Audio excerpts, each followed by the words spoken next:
Bueno, vamos con el inciso D del ejercicio que dice, si se suelta a una altura h' igual a 0.8 veces h, ¿a qué altura dejará de hacer contacto con la pista?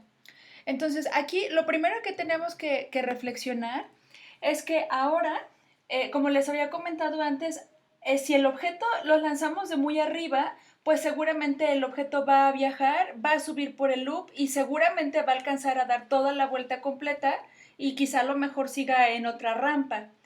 Pero sin embargo, como es este caso, si lo lanzamos de una altura muy bajita, pues es probable que viaje aquí por la rampa, viaje por el loop, pero a lo mejor es probable que ni siquiera alcance a llegar a esta parte que es la más alta y a lo mejor se puede quedar aquí y en este caso, pues como ya no tiene el impulso suficiente, pues puede ser que se nos caiga.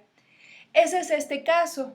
Entonces, ahora lo que vamos a ver es precisamente qué pasa si h' es 0.8 veces h, donde la h es la del inciso B, que ya habíamos visto que en el inciso B la altura a la cual es necesaria lanzar el objeto para que llegue a este punto, que es el punto más alto, es de 5 medios de r. Entonces ahora lo que vamos a hacer es lanzarlo un poquito más bajo. Entonces vamos a ver cuánto valdría entonces h', pero en términos de esta nueva h, que sería 0.8 por 5 medios de r. Entonces si hacemos las cuentas, sería 0.8 por 5 son 4, entre 2 sería 2r. Y entonces a partir de ahí, pues puedo volver a empezar a plantear mis condiciones iniciales. La energía cinética inicial, pues nos dicen que parte del reposo, entonces esta sería 0. La energía potencial gravitacional sería mg por h', donde la h' pues es lo que acabamos de encontrar aquí, que es el 2r. Entonces lo voy a sustituir. Entonces aquí voy a poner que sería mg por la h', que sería 2r. ¿Sí? Pueden ustedes después acomodar este 2 y ponerlo hasta el inicio. ¿Sí? Bueno, después viene el análisis de la parte final. Entonces, en la parte final, pues lo que estamos suponiendo es que el objeto no llega exactamente al punto más alto. Puede ser que llegue a un poquito antes. Entonces aquí pues no estamos muy seguros pues de cuál va a ser la velocidad final con la que llegue aquí. ¿Sí? Lo que sí estamos seguros es que cuando realiza el viaje en este loop lo hace en un movimiento circular. Por lo tanto, cuando llegue a esta posición, igual que en los otros incisos, lo que va a tener es una aceleración centrípeta que la voy a poner aquí. ¿Sí?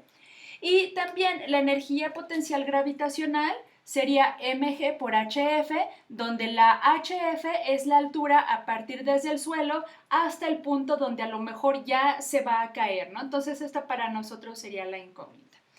Entonces aquí en este punto, el final, pues es el que requiere de mayor análisis, que es el que vamos a hacer ahorita.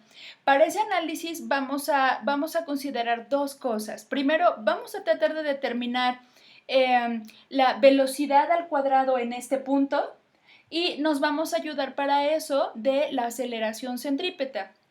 Entonces, en este punto que le he puesto el punto de análisis 1, pues lo que nosotros sabemos es, como aquí lo puse, es que en esta posición el bloque pues va a tener aceleración centrípeta, pero como lo que estamos viendo es que ya no va a alcanzar a dar la vuelta completa, pues va a quedar sujeto exclusivamente a la acción de la gravedad. Entonces, por eso es que aquí estoy poniendo que una parte, o sea, una parte de la aceleración centrípeta, pues va a estar dada precisamente por la aceleración de la gravedad. Y si se fijan, aquí lo que voy a poner es un ángulo entre la aceleración centrípeta y el ángulo y la gravedad. A ese ángulo le voy a poner ángulo teta. Ahora, aquí de este lado, pues estoy haciendo un poquito más grandecito este análisis que sería un triángulo de aceleraciones.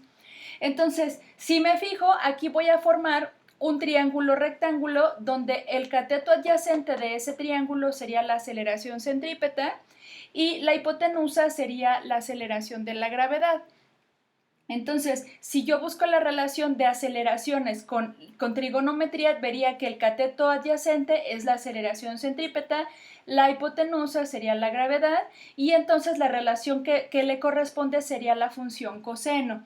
Entonces de aquí lo que tengo pues es que la aceleración centrípeta pues va a estar dada como g por el coseno de ese ángulo. ¿Sí? Entonces, bueno, pues una vez que ya tenemos la aceleración centrípeta, pues lo que sabemos es que la aceleración es b cuadrada sobre el radio del círculo y si sustituimos este g coseno aquí, pues lo que tendría sería g coseno igual a b cuadrada sobre r, de donde lo que podemos despejar es esta b, esta velocidad, es decir, la velocidad con la que va a llegar aquí, que sería g por r por el coseno del ángulo. Entonces, este término, pues uno estaría pensando, bueno, pues eso lo voy a poner aquí. Sin embargo, lo que hay que considerar es que el ángulo teta todavía no lo conocemos. Entonces, lo que vamos a hacer a continuación, ahora en este segundo punto, pues va a ser ver cuál es ese ángulo teta o cuál es la relación que me permita conocer a ese ángulo teta. Entonces, para ello, pues ahora sí voy a analizar la geometría del rizo, ¿de acuerdo? Entonces, por ejemplo, voy a ver en cuanto a la geometría, me fijo que el radio del rizo es R. Entonces, de aquí para acá va a medir R, pero también del centro hacia abajo, pues también va a medir R, ¿sí? Y entonces, si yo de aquí hasta abajo trazo una vertical que para nosotros va a medir HF, por ejemplo, si yo considero aquí esta línea horizontal, pues entonces resulta ser que de aquí para acá yo le puedo llamar con la letra D y de aquí hacia abajo pues sigue siendo la medida del radio.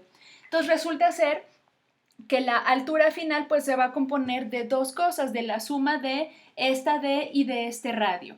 Entonces, por ejemplo, si yo quisiera calcular esta D, pues entonces sería la altura final menos el radio. Ahora, me voy a enfocar en este triángulo de aquí, que es el que estamos poniendo acá de este lado. Entonces estoy poniendo este radio aquí, esta distancia acá y este ángulo que es este.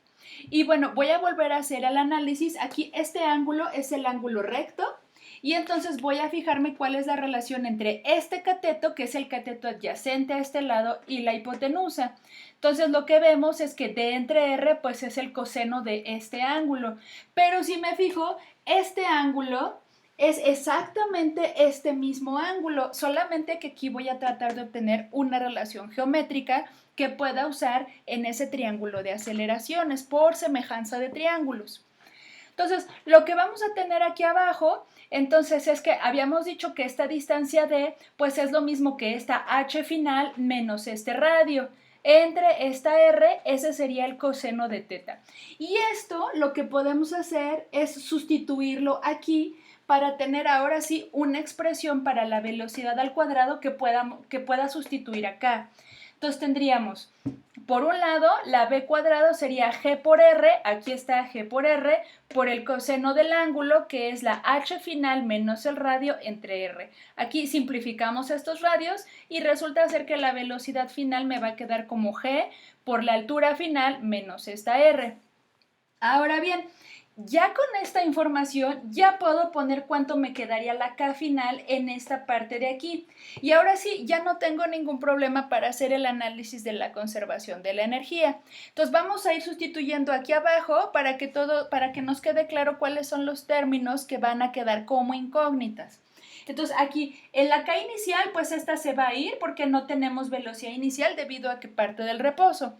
Ahora, en la energía potencial gravitacional inicial, pues voy a poner el mg por 2r, de una vez lo voy a poner como 2mgr.